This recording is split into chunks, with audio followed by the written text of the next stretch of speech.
দিল্লিতে নীতিন নবীনের নাম বিজেপির সর্বভারতীয় সভাপতি হিসেবে ঘোষিত হতেই কলকাতার মুরলীধর সেন লেনে বইতে শুরু করেছে পরিবর্তনের হাওয়া। এক সুনিপুণ কৌশলে সার্জিক্যাল স্ট্রাইকের মতো বঙ্গ বিজেপির বিভিন্ন মোর্চায় ঘটে গেল বড়সড় রদবদল। প্রশ্নটা এখন আর কেবল সাংগঠনিক পরিবর্তনের নয়, প্রশ্ন হলো এই নবীন মন্ত্রী কি 2024-এর লোকসভার দাগ ধুয়ে মুছে 2026-এ নবান্ন দখল করতে পারবে গেরুয়া শিবির?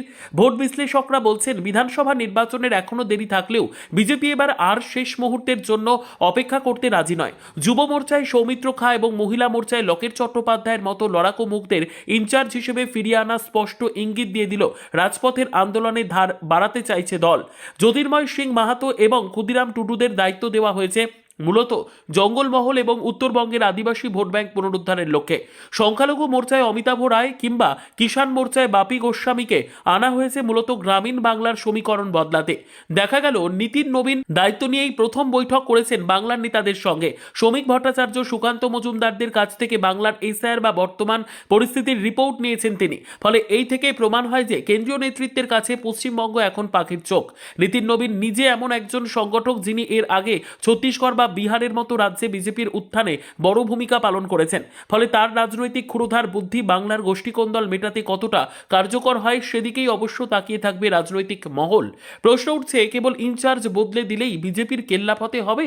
বিশ্লেষকদের মতে বিজেপির সামনে রয়েছে বেশ কয়েকটি বাধা। তা হলো তৃণমূলের জনমুখী প্রকল্প লক্ষ্মীর ভাণ্ডারের মতো জনপ্রিয় প্রকল্পের মোকাবিলা করার মতো বিকল্প কোনো ন্যারেটিভ বিজেপি এখনও তৈরি করতে পারেনি।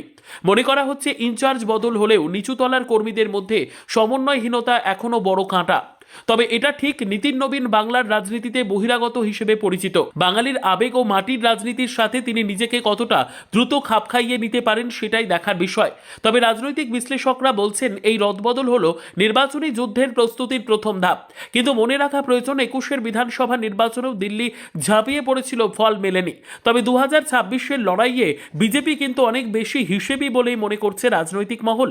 একদিকে লকেট সৌমিত্রর মতো অভিজ্ঞদের মাঠে নামানো, অন্যদিকে নীতিন নবীনের মতো মডার্ন অর্গানাইজারকে চালকের আসনে বসিয়ে বিজেপি বুঝিয়ে দিচ্ছে বাংলা জয়ের স্বপ্নে তারা এখনো কোনো আপোষ করতে রাজি নয়।